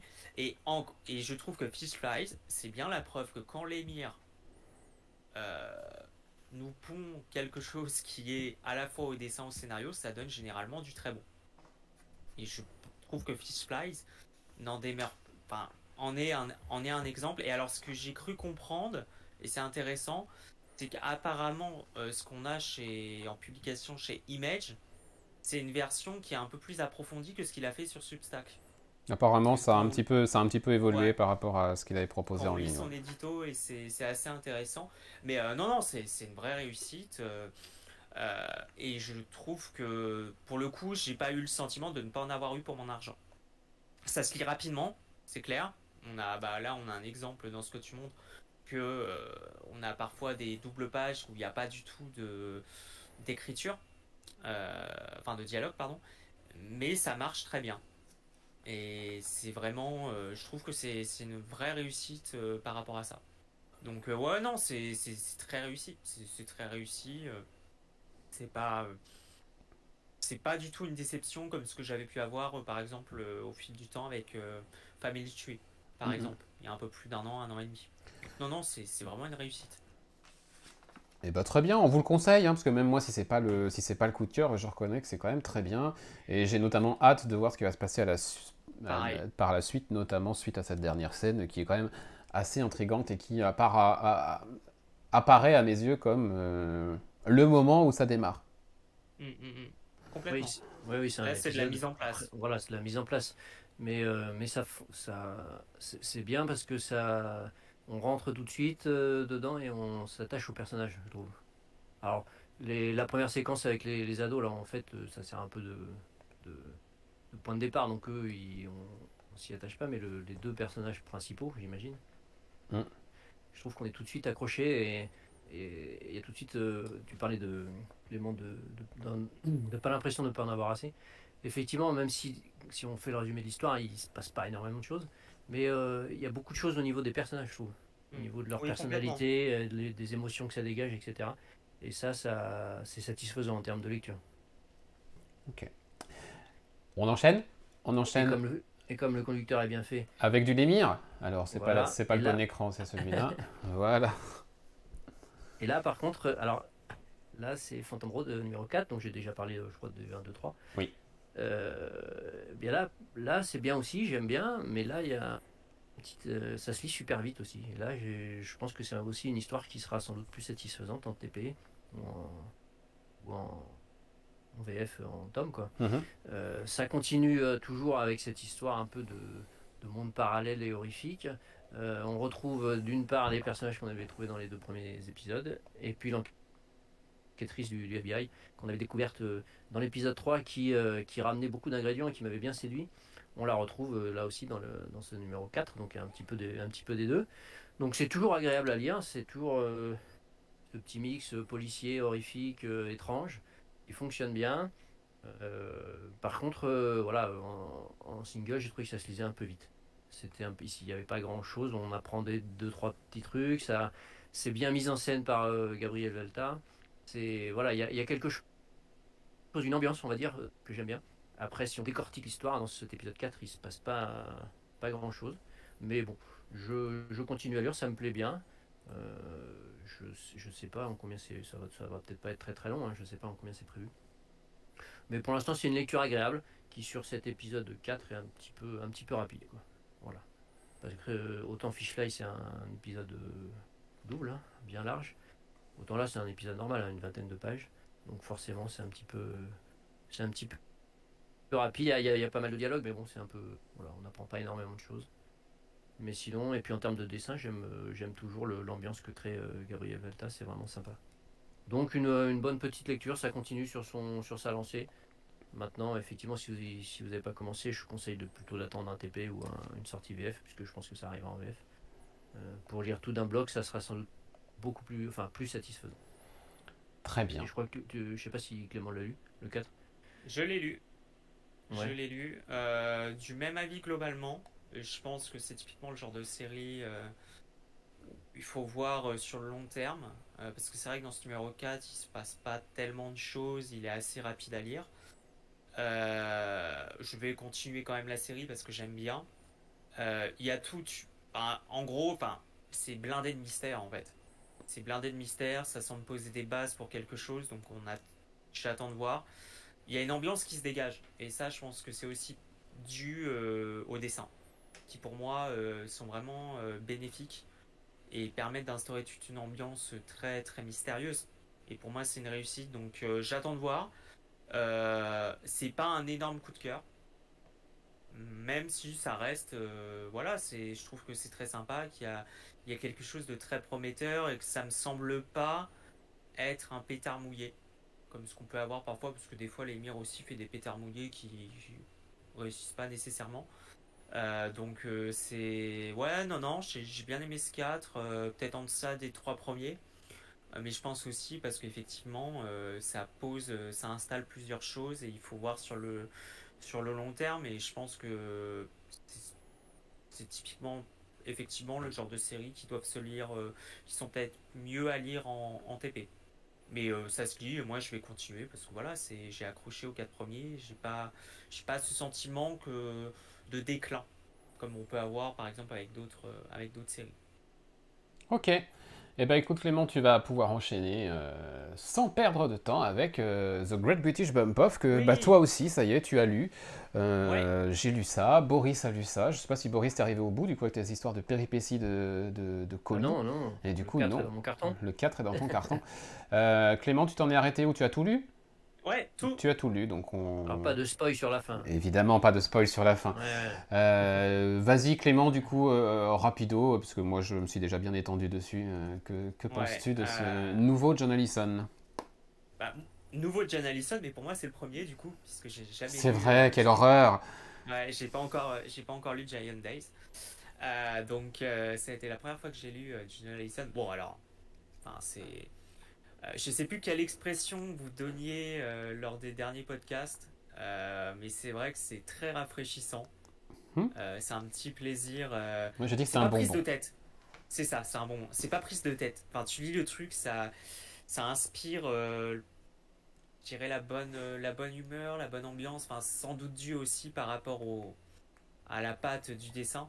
Alors, je sais pas qui c'est qui dessine. C'est Max Sarin. Max Sarin. Max Sarin. Voilà, le dessin s'y est parfaitement, et l'humour. Moi, j'ai beaucoup aimé l'humour, et on s'attache en fait dès le premier numéro, on s'attache au personnage principal de Shona, c'est ça? Shona, ouais. Un truc de mémoire. Shona, on s'attache directement, et je trouve que c'est très bien fait. C'est très bien fait, et c'est bien amené. Alors, j'avoue, j'ai eu un peu de mal des fois à saisir les dialogues. Je sais pas si c'est de l'argot ou du truc très. John Allison écrit parfois avec un accent, oui. Ouais, ça doit être pour ça. J'ai eu un peu de mal des fois à saisir tous les dialogues parce qu'il doit avoir un accent ou je ne sais pas quoi. Il y a un truc qui j'ai eu plus de mal que d'habitude. Mais hormis ça, non, ça a été un plaisir. C'est rigolo. Ouais, les refs. Je vois en même temps ce que dit Geekos. Les gâteaux m'ont fait rire aussi. Les refs placés sur les gâteaux, ça m'a bien fait rire. J'ai trouvé ça très bien amené. Enfin, c'était rigolo. Et puis sur le résultat final, je dis ah ouais, c'est finalement c'était très bien amené. Enfin, vraiment, c'est une série qui se lit pour le plaisir, quoi. Enfin, c'est pas prise de tête. Oui, c'est ça. Il faut le lire pour le plaisir des personnages, pour le côté un peu pastiche des concours de pâtisserie à la télé, puisque c'est ça, hein, c'est mystère au meilleur pâtissier. Hein, voilà. J'ai beaucoup plus apprécié le côté justement parodie, un peu pastiche, critique même de certaines émissions de télé culinaires, plutôt que l'enquête qui pour moi passe vraiment au second plan et fait un peu flop. Mais graphiquement ça marche. Graphiquement ça marche. Sur ce point. Parce que j'ai trouvé, je n'osais pas trop le dire, mais c'est vrai que c'est vrai que le côté enquête, j'ai trouvé que c'était pas le plus riche. Non. Les personnages, la partie graphique, l'atmosphère, l'humour très british, tout ça fonctionne très bien. Maintenant, ne le lisez pas pour une enquête, voilà. C'est assez foiré. Hein. Voilà. Ça a marché au début et bon. C'est l'impression qu'on avait eu à la lecture des 3 premiers, ouais. C'est ce qu'on se dit, on voit pas comment ça peut. Ça avance pas. C'est résolu, mais franchement, bref, tu verras. Mais c'est très gros, quoi. C'était sans doute pas l'objectif. Non, par contre, le côté pastiche fonctionne bien, et le coup des gâteaux, moi j'ai beaucoup aimé parce que même des jurys, enfin, tout le monde en prend pour leur grade sur ce type d'émission. Non, c'est très réussi. Oui. Très réussi en termes de pastiche. Donc je sais pas, du coup, je me posais la question si Allison il y avait d'autres trucs dans les tuyaux.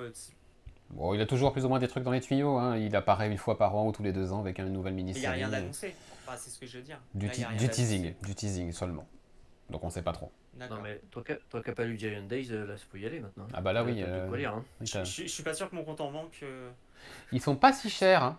Tu fais un emprunt. C'est pas si cher. Les hardcovers qui font 8 épisodes sont à 22 €. Ils sont magnifiques en plus. Franchement, ça va. Niveau prix, ça va. Non, mais après, je vous l'accorde, ça fait dès que je peux, même faut que j'essaie de voir si je peux le trouver en occasion, mais c'est clairement, ça m'a donné envie de lire Giant Days, parce que c'est vraiment. Et bien voilà, excellent. une bonne nouvelle. On va enchaîner avec une autre nouvelle, je sais pas, c'est une bonne nouvelle. Ça s'appelle Void Rivals, c'est écrit par Robert Kirkman, dessiné par Lorenzo de Felici. Robert Kirkman nous disait vous devriez lire ça, il y a un truc, voilà, il y a une surprise, etc. Bon, la surprise maintenant a été largement éventée, on sait tous ce qu'est en fait Void Rivals. C'était un nom un peu cheval de Troie, ce titre, enfin ce comic c'était un cheval de Troie en fait pour nous annoncer que Image avait récupéré 2 licences, la licence Transformers et la licence G.I. Joe. qu'ils vont du coup proposer, et c'est Void Rivals, en fait, c'est un moyen d'introduire tout ça dans un univers un peu partagé. A priori, il pourrait être partagé, cet univers entre G.I. Joe et Transformers. Et du coup, on va avoir à partir de septembre une série Transformers par Monsieur Daniel Warren Johnson, et 2 séries autour de l'univers G.I. Joe par Joshua Williamson. Et c'est là où je voulais en venir. Void Rivals, d'ailleurs, le numéro 1, je l'ai lu, c'est sympathique, franchement, c'est sympathique. Moi aussi, j'ai trouvé ça sympa. Ouais. Ça se laisse bien lire, je sais pas où ça va aller, mais en tout cas, en petite mini-série comme ça peut être chouette. Voilà, Robert Kirkman est plutôt en forme, c'est plutôt cool, c'est bien dessiné, Lorenzo De Felici, c'est cool. Il y a un petit mystère intéressant. Ok, petite surprise, évidemment, au moment où on nous révèle qu'en fait, les Transformers sont là. Maintenant, pourquoi je voulais vous parler de ça, c'est à cause de Joshua Williamson, en fait. Joshua Williamson, peut-être qu'en fait, s'il est un peu moins en forme chez DC, et notamment sur Green Arrow, c'est peut-être parce qu'il se concentre sur ces 2 nouvelles séries autour de G.I. Joe, et peut-être que ça le fait plus kiffer. Et du coup, le reste... C'est pas faux. En tout cas, ça fait encore 2 séries de plus pour lui. Quand on ajoute l'Astral, quand on ajoute Green Arrow, quand on ajoute tout le reste qu'il fait chez DC... Ça fait beaucoup. Faut pas être étonné que du coup, sur le reste, ça soit bien sans plus. Ouais. Voilà. C'est point faux. Ouais. C'est dommage parce qu'on achète nous quand même. C'est ça. C'est ça. C'était juste pour mentionner cette arrivée de ces 2 univers chez Image, et puis voilà. Ça fonctionne quand même leur truc parce que moi je connais pas du tout les Transformers. Et Daniel Warren bien Transformers, j'ai précommandé moi. Bien sûr. J'avoue que j'ai zappé. Bien sûr, c'est encore temps, c'est encore temps, c'est sur le catalogue actuel. J'ai zappé, mais à un moment donné, on est obligé de se limiter. Mais j'avoue que le nom de Warren Johnson me donne envie quand même d'aller discuter ce qui se fait sur Transformers. Et c'est là quand même la puissance de certains auteurs, c'est que sur des trucs assez improbables où jamais de la vie je me dirais je lirais bien Transformers en comics. Alors que c'est un truc que j'affectionne pas particulièrement, les films je m'en fous. Il y a une histoire de Transformers qui vaut vraiment le coup d'être lue en comics que j'avais commencé, j'ai pas continué faute de temps.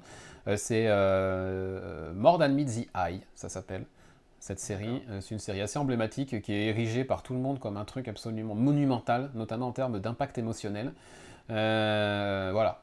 Si un jour Je sais pas si c'est sorti en VF. Je sais pas. Chez Vestron par exemple, parce que c'est Vestron qui a les droits à Transformers. Je sais pas du tout. Je sais juste j'en avais lu un petit peu et effectivement c'était très bien. Maintenant, voilà. J'ai pas plus d'infos. Je balance ça comme ça. Alors moi j'ai pris en VO parce que je sais pas trop ce que ça en VF chez qui ça va sortir. C'est du Skybound. Ouais. Donc ça va jouer entre Delcourt et Delcourt.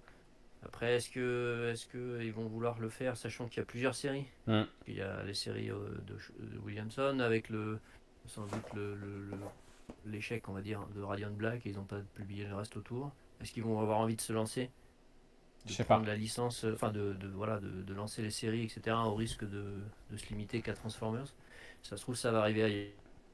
D'ailleurs, je sais pas trop, donc moi je prends en VO, on verra bien. Peut-être que j'arrêterai rapidement, je sais pas, mais Daniel Warren Johnson sur une série, je prends. Bien sûr. Et puis on voit après. Bien sûr. Et si vous aviez aimé, alors attention à la comparaison que je vais oser faire, puisqu'on parle de Daniel Warren Johnson, si vous aviez aimé Do a Powerbomb, je vous conseille de jeter un œil à Arcade Kings de Dylan Burnett. C'est Rikoko, je dois rendre hommage à Rikoko, qui en a parlé sur le Discord. Je suis complètement passé à côté de cette histoire, alors qu'au niveau de la cover, de la sollicitation de ça, c'était clairement un truc pour moi. Du coup, j'ai lu le numéro 1 en digital avant de valider le fait que j'allais commander du coup les numéros sortis. C'est une mini-série en 4. Très très bien. Très très bon premier numéro. Partie graphique très intéressante. Il me tarde de voir ce que va donner cette intrigue. Voilà, on est encore sur une intrigue familiale qui commence par une histoire autour de combat, mais ça va surtout s'axer sur des jeux vidéo derrière, les jeux d'arcade notamment. Il y a un truc. Là, il y a quelque chose. Je n'ai lu qu'un numéro pour le moment, donc je ne vais pas en dire plus. Je vous invite juste à ouvrir vos radars sur cette série. Je vous en reparlerai une fois que ce sera terminé pour vous faire un débrief complet. J'ai lu ça hier. Gros moment de plaisir, vraiment très très bon. Et sur tous les personnages. Donc à surveiller. Voilà. Ouais. Alors Dylan Burnett, ça me disait quelque chose. En fait, c'est le dessinateur de Cosmic Ghost Rider Oui. Et de Thanos avec Exactement. Tony Cates. Exactement. Ça me disait quelque chose, mais je ne retrouvais pas.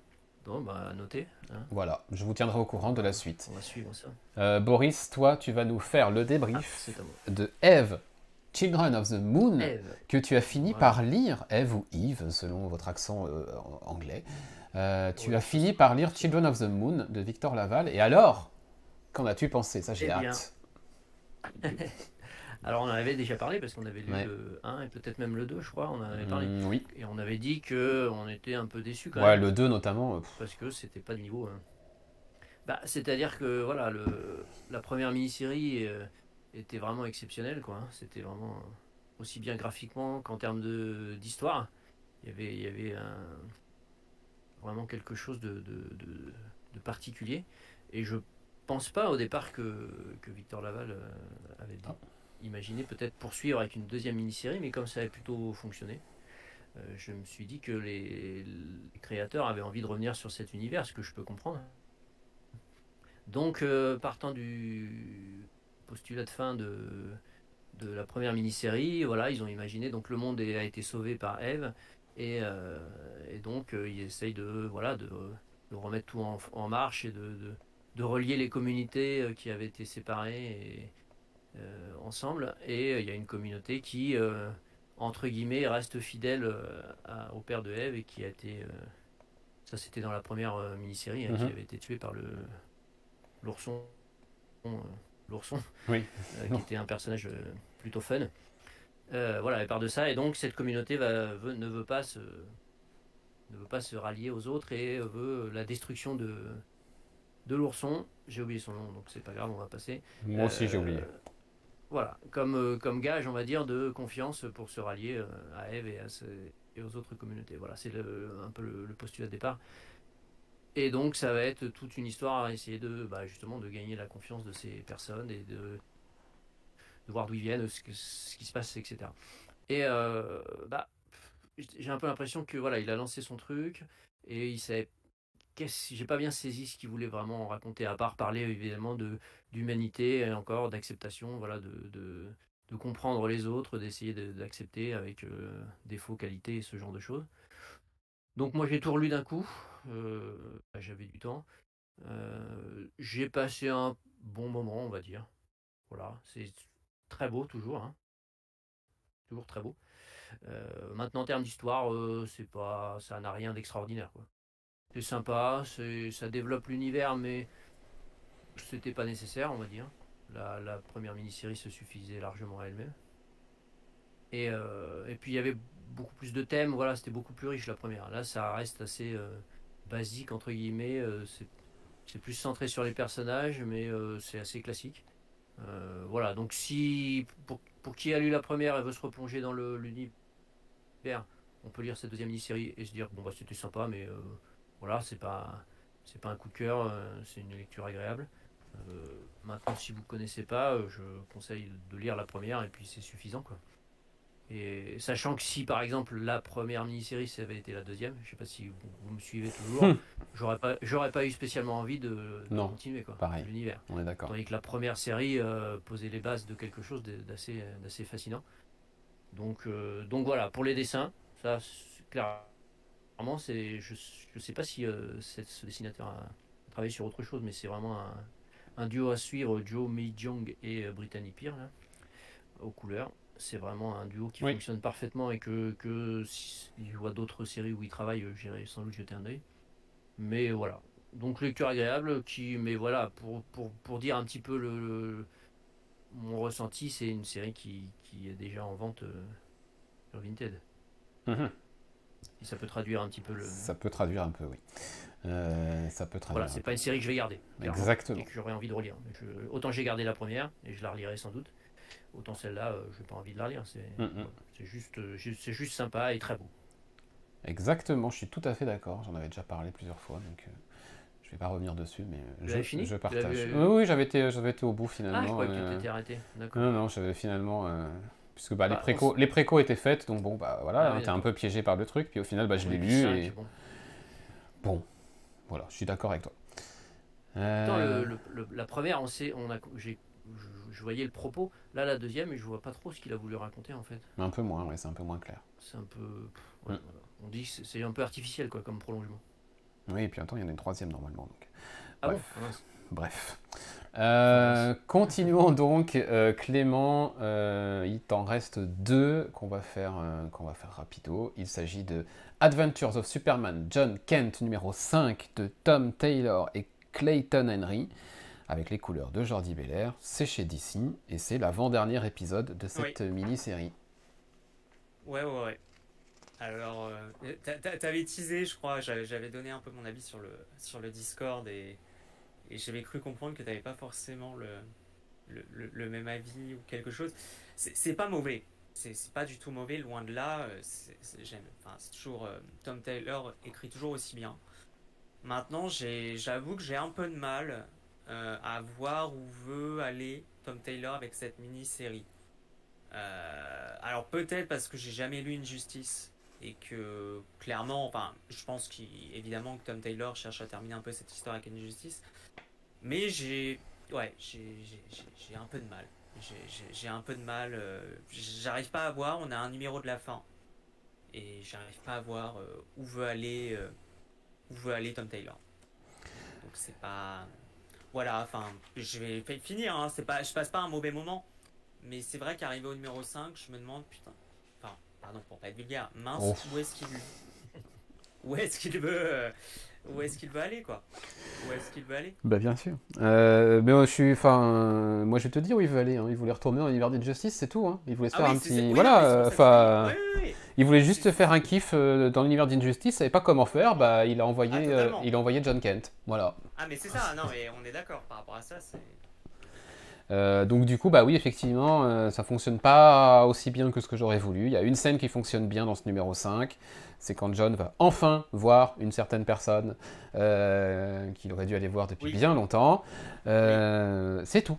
Voilà, c'est la scène que je retiens de ce numéro. Pour le reste, effectivement, malheureusement, ce sera un peu anecdotique, surtout quand on le met en comparaison de la série John Kent Superman, qui était juste avant et qui était quand même très très très très bonne. Voilà. C'est ça. Ouais, c'est ça. Mais effectivement, c'est ça. Il a voulu se taper un kiff à revenir à Injustice. Il le fait, mais ça fonctionne pas des masses. Quoi. C'est pas mauvais, mais c'est pas non plus à se taper le cul par terre. C'est ça. Voilà. Bah, surtout si on compare par rapport à ce qu'il fait en ce moment sur Nightwing, Titans, c'est quand même le niveau est quand même différent, quoi. Ouais. Et pour conclure, tu nous fais un petit point d'étape. Oui, vas-y. Oui, bien sûr. Vous êtes sur Superman et compagnie, et Tom Taylor. J'ai fini Superman en VF de Philip Kennedy Johnson. Ouais. Je sais pas si vous l'avez lu. Et franchement, c'était vraiment une super série. J'ai vraiment bien aimé cette aventure dans le Warworld là. Et j'ai trouvé que le scénariste avait bien mené sa barque. C'est sur 5 tomes. Oui. Alors il y avait le tome 2 où c'était Grant Morrison avec comment ça s'appelle, Authority. Donc celui-là je l'ai zappé. Mais les 4 autres tomes je les ai lus et franchement c'était super cool. Et dans le dernier tome, j'ai vu qu'il y avait des avis un peu mitigés sur ce tome.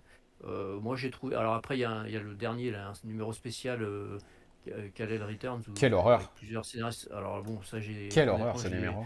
J'ai commencé puis j'ai sauté l'épisode. Hein. Donc ça c'est mauvais effectivement, comme beaucoup d'épisodes de ce type-là. Hein, il faut quand même être honnête. Par contre le reste était franchement cool. Alors ils ont inséré effectivement les épisodes de Tom Taylor. Non, logique. Voilà. Et c'est vrai que quand on lit les deux, il y a une vraie rupture de ton. Hein. On comprend pas. Il y a une vraie rupture de ton et une vraie rupture en termes d'écriture, quoi. Qui est un peu perturbante.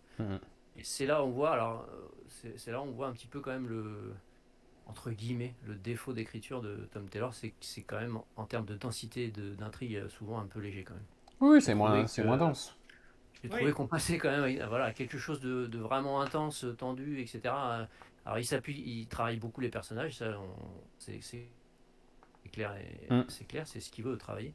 Mais en termes d'histoire, j'ai trouvé ça un peu léger finalement. Alors, ça s'est plutôt pas trop mal incorporé, et il fallait les incorporer parce que sinon on comprend pas pourquoi après dans la série de Johnson, de Kennedy Johnson, on retrouve Superman et John qui se sont revus, etc. Ça, ils le traitent pas. Donc il fallait forcément le traiter d'une façon ou d'une autre, donc c'était traité dans la série de Tom Taylor.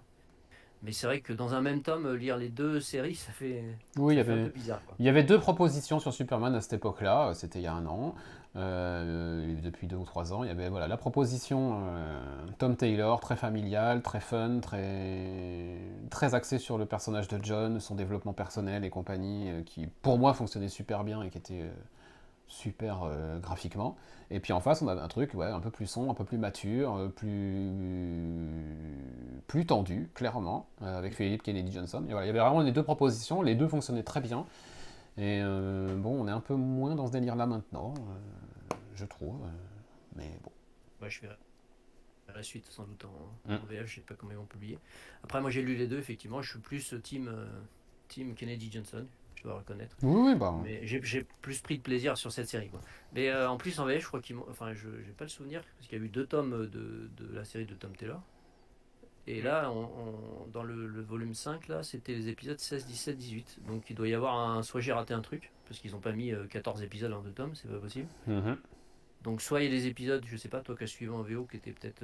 non, tout était... il y avait un crossover avec Nightwing, donc peut-être ça sortira dans Nightwing. Ah oui, oui, je l'ai lu en plus. Ah oui, il est peut-être là-bas alors. Voilà. Ah ouais, donc pour qui voulait suivre la série de Tom Taylor, il fallait avoir un tome de Nightwing et un tome de Superman.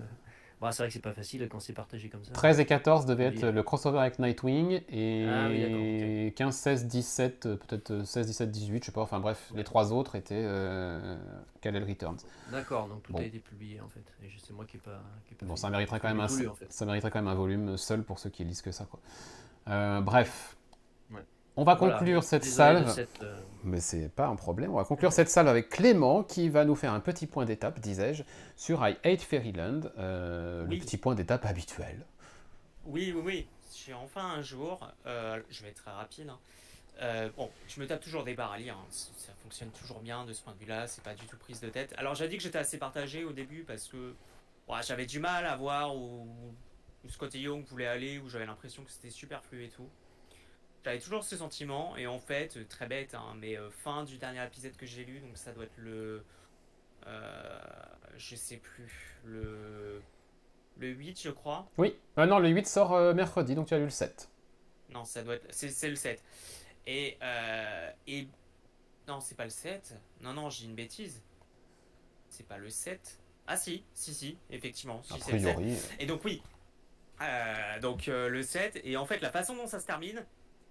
je me suis dit, ok, bon je vais continuer parce que je me dis, je sais pas où va aller le mec, mais je sens que ça va être n'importe quoi. Mais dans le bon sens du terme. Je pense que Scotty Young a juste envie de se faire plaisir et ça va être du what the fuck total.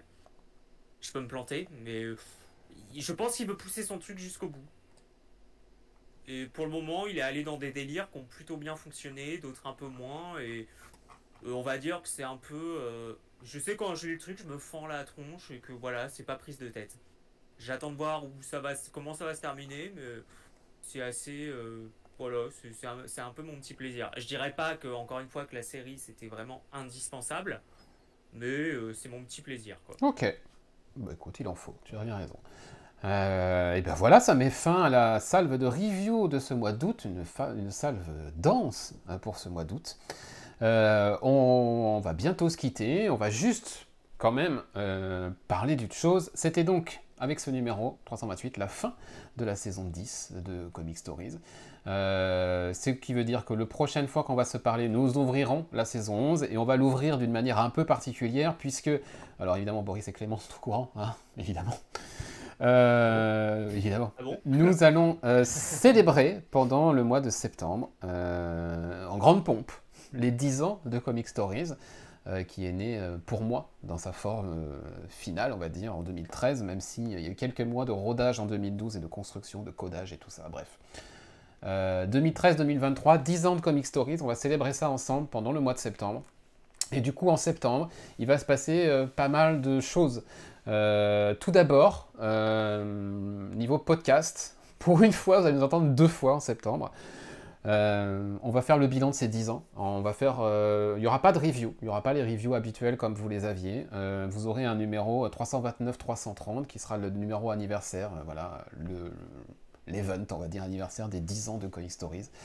Dans une première partie, on sera juste Boris, Clément, moi, peut-être d'autres personnes. On fera le bilan de Comic Stories vu de notre côté. Comment ces 10 ans se sont passés. Peut-être qu'on reviendra sur certains événements un petit peu marquants de notre aventure.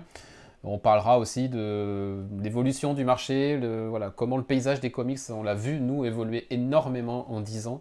L'âge d'or des adaptations qui est peut-être un peu en train de passer, les nouveaux éditeurs, le bouleversement en termes de diffusion, de publication, on parlera peut-être aussi des prix, de plein de choses. On fera, nous, cette rétrospective des 10 ans vue de notre côté. Voilà, 10 ans de Comic Stories, c'est aussi 10 ans de lecture et 10 ans de comics, et on va revenir un petit peu sur tout ça dans un truc dont vous n'avez pas l'habitude, en termes de format. Et puis la deuxième partie, donc la première partie, a priori, c'est première semaine de septembre, hein, puisque c'est notre créneau, hein, vous le savez, maintenant, c'est la première semaine, le premier week-end qu'on se voit. Mais bon, guettez les dates, hein, on n'est pas à l'abri que ça change encore. Et puis on se reverra une deuxième fois plus tard en septembre, et cette fois ce sera 10 ans de Comic Stories et de comics, mais cette fois vu par vous.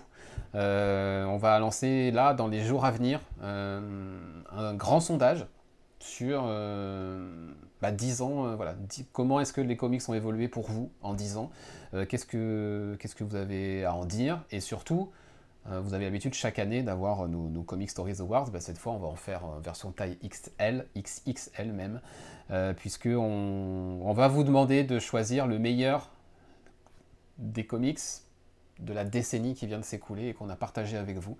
Donc on va remonter jusqu'en 2013 et on va aller piocher peut-être des anciens lauréats des Comic Stories Awards, peut-être d'autres choses.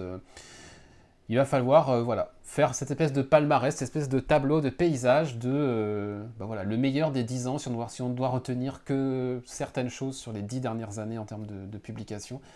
Qu'est-ce qu'on retient? Quels sont les immanquables? Et on va peut-être voir que ce qui nous paraissait comme incontournable il y a 10 ans, aujourd'hui, c'est peut-être un peu fade, c'est peut-être anecdotique, peut-être qu'on s'en souvient plus du tout. Où est-ce qu'ils en sont, ces coups de cœur de 2013? Est-ce qu'ils sont toujours des coups de cœur? On parlera de tout ça en septembre dans ces 2 gros podcasts, un peu événements, où on invitera sans doute du monde, notamment dans la deuxième partie. Je proposerai à des personnes, s'il y en a qui sont intéressés pour venir faire un coucou, n'hésitez pas à vous manifester. C'est pas tout ce qui se passera autour de cette célébration.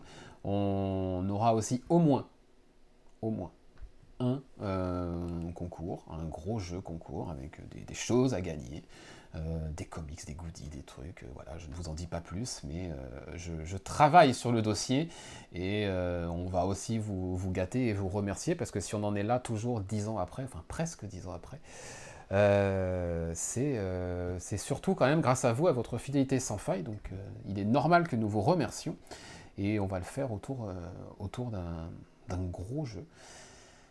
Et puisque vous êtes là, puisque vous nous écoutez à la toute fin de cette heure et demie, de plus d'une heure et demie de podcast 328, et que ça mérite quand même une récompense, sachez qu'il y a un concours secret qui commence là, maintenant.